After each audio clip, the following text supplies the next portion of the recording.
Това е Speed, RGB IC LED лента с контролер и дистанционно.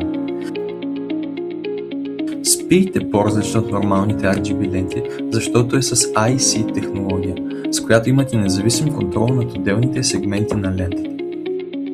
Това означава, че всеки сегмент се управлява самостоятелно и свети независимо. Така се постигат милиони цветови комбинации, които не са възможни при обикновените RGB ленти. Speed има вграден контролер, с който се управляват сегментите. Могат да бъдат къси или по-дълги, а с дистанционно, което е включено в комплекта, се осъществява самият контрол на лента. Освен RGB, лентата има и CCT режим. Това е бяла светлина с избор на цветна температура и яркост. Повече за Speed ще научите на нашия уебсайт.